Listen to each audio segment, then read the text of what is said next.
Donc bienvenue à tous pour ce web training numéro 38 dans lequel je vais essayer de vous présenter voilà, les gros sujets qui ont été traités pour la nouvelle version alors qui est déjà en ligne chez vous depuis 1 à 2 semaines. Donc il s'agit de la 2024.3. Donc pendant cette présentation, donc elle va être divisée en plusieurs parties. Donc la première partie, on va traiter des petites nouveautés, mais voilà, qui sont plutôt intéressantes.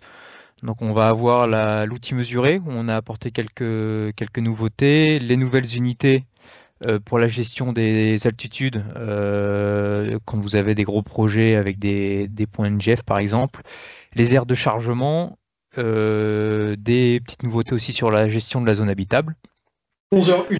Ensuite, on traitera les renforts des combles. Donc, on a amélioré cette partie-là pour la gestion des renforts en comble habitable. Donc, je vous montrerai ça tout à l'heure. Les joints entre parties pour les poutres au vent. Voilà, on pousse beaucoup sur les développements de poutres au vent. Les assemblages entre les plis POSI. Et puis les développements à venir pour la version 2025 qui devrait arriver en début d'année. Donc, au niveau de l'amélioration continue, donc comme je vous disais, on a amélioré l'outil de mesure. Donc, si je vous montre rapidement, donc au niveau de votre projet, donc l'outil mesure ne change pas. La petite nouveauté que vous avez, c'est quand vous venez mesurer une distance, par exemple ma diagonale, vous avez vos unités donc, qui apparaissent, vos dimensions qui apparaissent ici. Donc, première nouveauté, c'est la surface qui a été intégrée. Donc très pratique, par exemple, si vous avez des surfaces de plancher à calculer et que vous ne voulez pas forcément aller dans les sommaires d'estimation. Et l'autre nouveauté, c'est que les dimensions que vous avez, vous pouvez les copier pour les coller. Par exemple, si vous avez une ligne de décalage à aller à implémenter dans votre vue structure ou une hauteur à récupérer, donc vous pouvez cliquer sur la donnée. Et par exemple, si jamais je viens rajouter une ligne parallèle de construction, je peux venir coller ma distance. Et quand je fais entrer, du coup, j'ai directement la valeur que j'ai récupérée en amont. Donc, vous n'avez pas besoin de faire CTRL-C ou CTRL-V. Vous avez juste besoin de sélectionner la valeur que vous voulez récupérer et la coller dans un texte paramétrique, par exemple, ou sur vos valeurs de lignes parallèles de construction. L'autre grosse nouveauté, donc je vous parlais des unités pour les altitudes et les points de cotation. Donc sur le même projet, très souvent on se retrouve avec des cotes NGF ou certaines dimensions qui étaient en millimètres, qui étaient hyper élevées. Donc dans vos réglages d'unités, donc ça se trouve dans les réglages utilisateurs, cotation altitude, vous faites F5 et donc vous retrouvez du coup vos cotations avec vos nouvelles unités. On a aussi apporté une amélioration sur la gestion des aires de chargement. Donc jusqu'à maintenant, vos aires de chargement, elles étaient traitées quand on intégrait notre aire de chargement. La valeur, la charge que vous indiquiez dedans était redistribuée en fonction du nombre de fermettes qui étaient sous votre aire de chargement. Donc là, on a amélioré cette partie-là. Donc dans la propriété, donc vous faites un double clic pour sélectionner l'entièreté de votre aire de chargement. Et vous avez une petite nouveauté ici dans les propriétés, utilise l'anthrax de calcul. Donc quand vous cochez cette valeur-là, en fait, ce que va faire Pamir, c'est il va vous prendre l'anthrax de calcul de votre ferme et il va appliquer du coup la charge de votre aire de chargement en fonction de l'anthrax de votre ferme. Donc si par exemple je prends ma ferme ici et que je lui mets un anthrax à 600, quand je vais sélectionner mon aire de chargement et ma ferme, je me retrouve bien avec ma bande de chargement correspondant à mon anthrax de ferme. L'autre point dans cette amélioration continue que je voulais vous montrer, c'était la partie, donc la zone habitable. on a ajouté une option pour pouvoir étendre la zone habitable, par exemple quand vous rajoutez des Velux. Jusqu'à maintenant, il fallait le faire à la main. Donc, au niveau d'un projet avec votre Velux, donc là, on a un Velux qui est déjà intégré au niveau de notre zone habitable. Et ici, vous avez, donc, quand vous sélectionnez toujours pareil, un double clic pour sélectionner votre contour de Velux, vous avez une petite option dans les propriétés qui indique étendre la tolérance de la zone habitable. Donc là, je vois par exemple que j'ai une distance de 35 cm par rapport à ma zone habitable. Donc si je vais rentrer cette valeur, en fait, il vient directement m'étendre ma zone habitable au niveau de mon Velux. Donc je profite de ce projet pour vous montrer deux petites nouveautés aussi quand vous allez avoir vos structures de répartition classiques. Vous avez, très souvent, quand on vient travailler manuellement sur une ferme ou sur une poudre-posie, on modifie un côté et on a zappé qu'on avait sélectionné symétrique. Et là, vous voyez, à côté de mon curseur, sur la droite de mon curseur, j'ai deux petites flèches rouges en fait, qui me font penser que je suis bien en symétrique. Et vous avez exactement la même chose pour le sous-objet. Donc là, c'est un peu moins clair en blanc sous mon curseur. J'ai des petits sigles qui apparaissent. Donc voilà, ça c'est pareil, c'est une petite nouveauté au niveau de vos outils de sélection. C'est que directement sur votre curseur, vous pouvez voir, c'est beaucoup plus visuel, vous pouvez voir si vous êtes en symétrique ou en sous-objet. Ensuite, on a apporté donc une grosse nouveauté sur la gestion des renforts dans les combles. Donc jusqu'à maintenant, en fait, quand on venait calculer nos poutres dans les combles, il fallait donc d'abord calculer du coup notre ferme coupée, calculer ensuite notre poutre de support. Et si les sections étaient modifiées, il fallait retourner dans les vues en coupe des différentes structures pour pour bouger les butées de poutre à la main. Donc là, ce qu'on a apporté comme nouveauté, donc si je viens rajouter ma zone de renfort.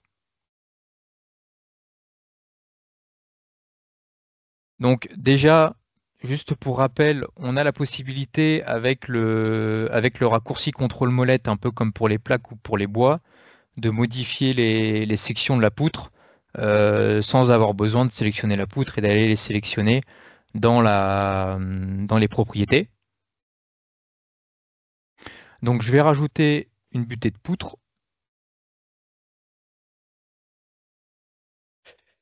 Vous rajoutez vos appuis automatiques et mettons ici, je me suis rendu compte qu'au niveau du calcul, ma poutre devait se retrouver avec cette section-là.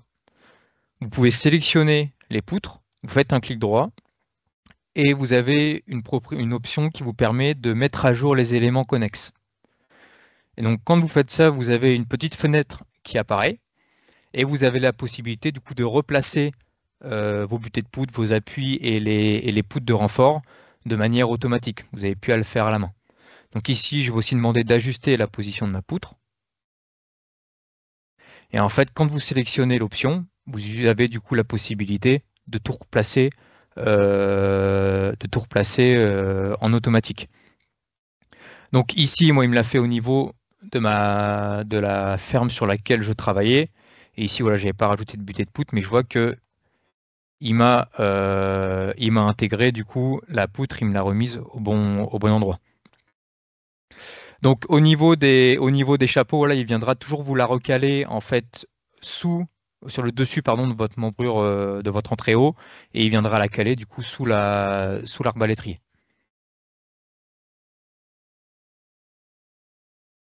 Voilà, vous retrouvez du coup les différentes options. Donc dans notre amélioration continue au niveau des poutres au vent, donc on a beaucoup travaillé, vous avez pu le voir via les séminaires qu'on a fait en cette fin d'année.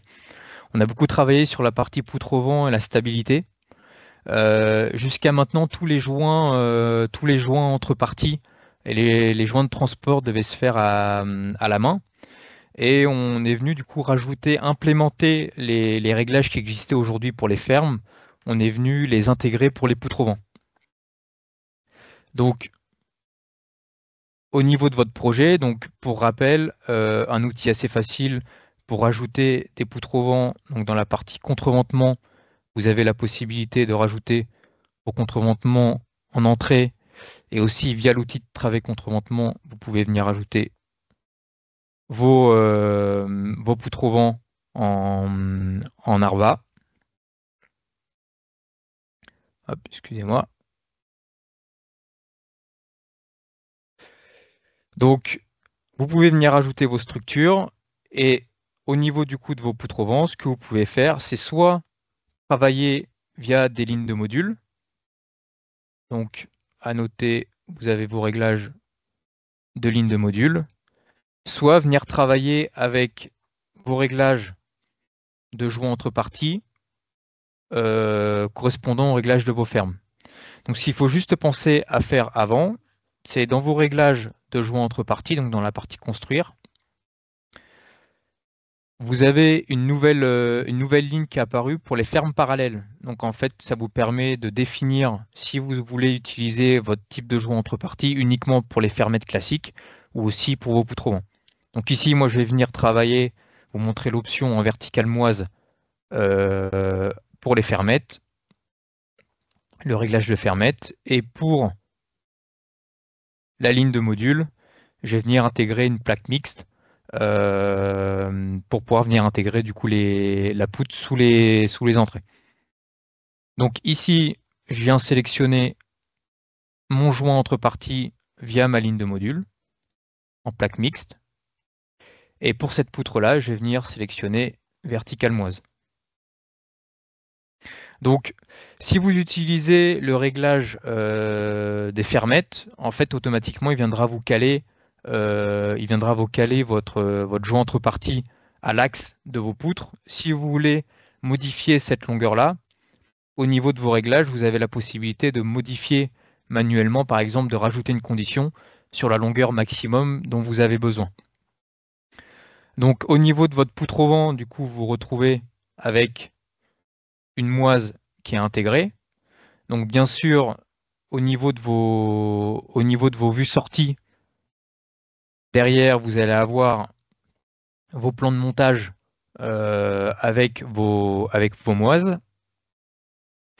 Et au niveau du coup de votre poutre au vent avec votre ligne de module, vous vous retrouvez du coup avec votre plaque mixte et vos potelets qui sont intégrés.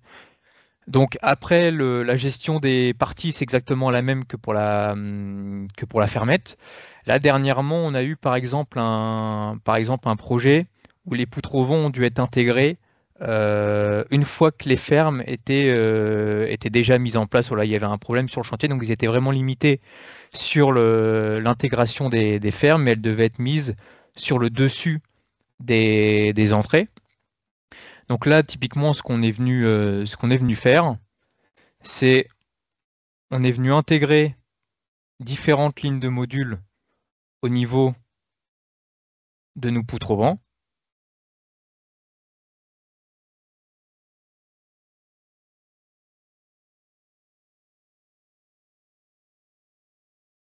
Excusez-moi. Donc, plaque mixte. Donc, vous reconstruisez la poutre au vent.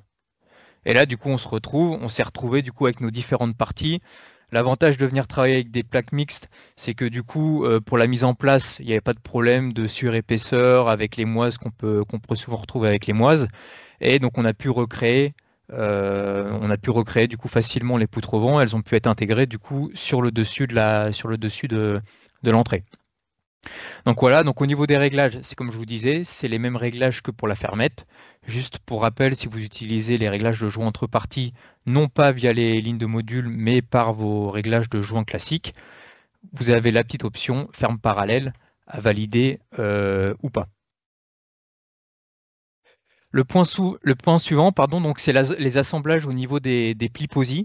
Donc jusqu'à cette version, en fait, les vis qui étaient intégrés pour les plis, c'était des vis anglaises. Donc nous, on est pas mal en communication avec Simpson à ce sujet-là. Voilà, l'idée, c'est toujours pareil, dans le but de développement de POSI, de vous aider sur cette partie, voilà, des assemblages quand on a des poutres POSI doublées. Donc on a travaillé avec Simpson pour intégrer des nouvelles références françaises, du coup de vis françaises dans Pamir, pour que ce soit utilisable pour nos clients. Donc aujourd'hui, les vis qui fonctionnent, c'est donc uniquement pour le bois en 45. Voilà, on est en train de travailler avec eux parce qu'il y a des histoires de pinces à respecter. Donc voilà, pour l'instant, l'option fonctionne uniquement pour les bois d'ossature. Et donc dans l'idée, c'est dans les versions suivantes d'incrémenter cette option-là pour les bois en 60, 80, voilà, qu'on retrouve de plus en plus au niveau des préétudes qu'on peut vous fournir ou des études, voilà, qui sont faites chez nos clients. Donc pour rajouter ces sections-là, donc on a notre plancher POSI avec nos poutres doublées. Donc la première chose qu'il faut traiter, c'est donc rajouter bien sûr vos vis dans votre inventaire. Donc dans la partie assembleur, vous allez retrouver les vis Simpson. Donc ici, on va traiter avec de la vis de 6. Ensuite, dans vos listes d'inventaire, pensez à rajouter une liste d'inventaire pour les vis. Donc là, nous, on est venu rajouter une liste d'inventaire pour les assemblages, pli POSI. Ça nous permet en fait de traiter ça de manière plus facilement. Et dans vos assembleurs par défaut, vous avez une case qui apparaît avec les structures multipli. Donc ce qu'il faut savoir, c'est que pour cette case apparaisse, il faut dans un premier temps, dans vos réglages de calcul de bois, donc dans la partie calcul et bois, cocher la case définir les assemblages entre plis.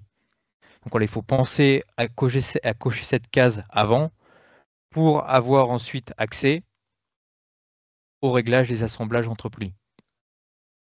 Donc une fois que ces vis sont bien remplis, vous calculez votre poutre POSI.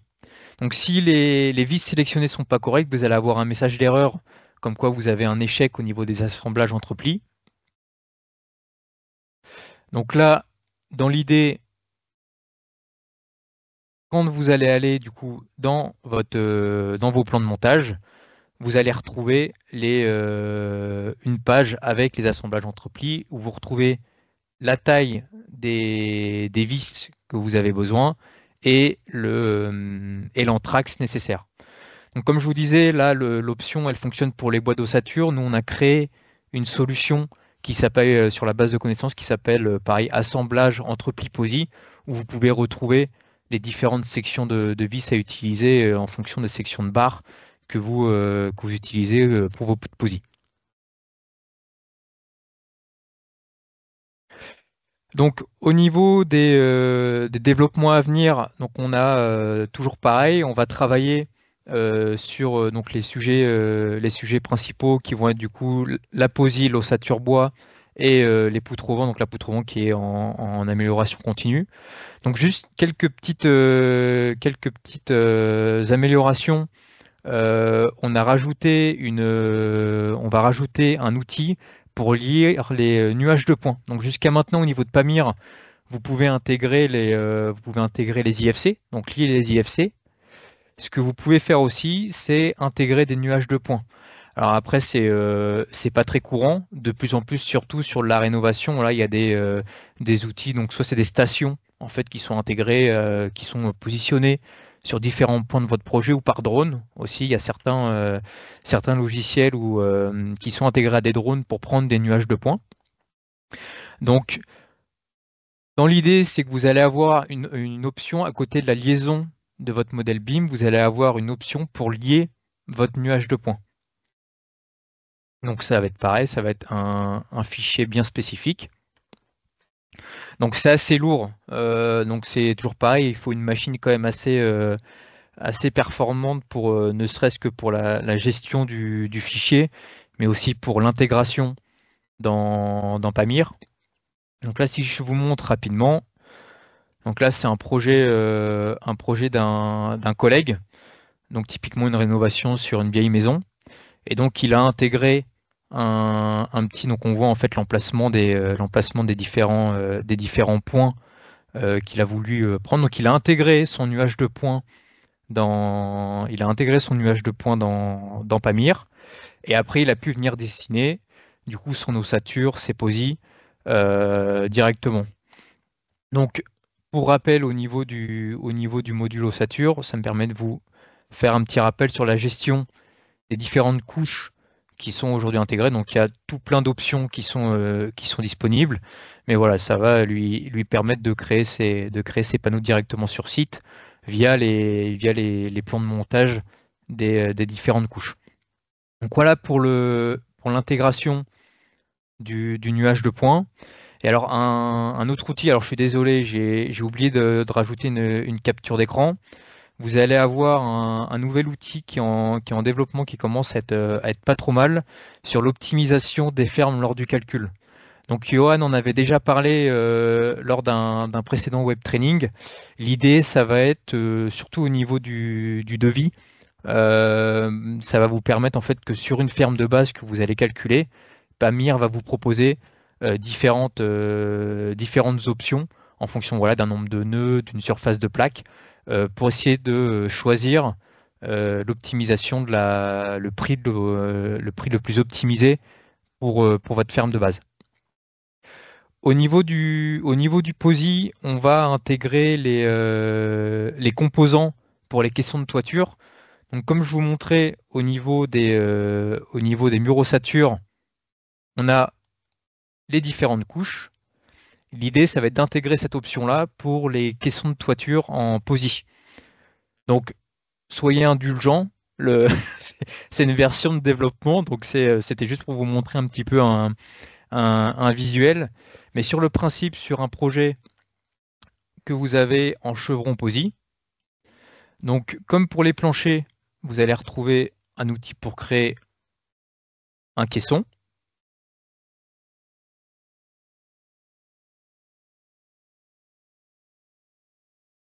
Votre caisson, on va pouvoir le construire. Et en fait, vous allez avoir une nouvelle icône.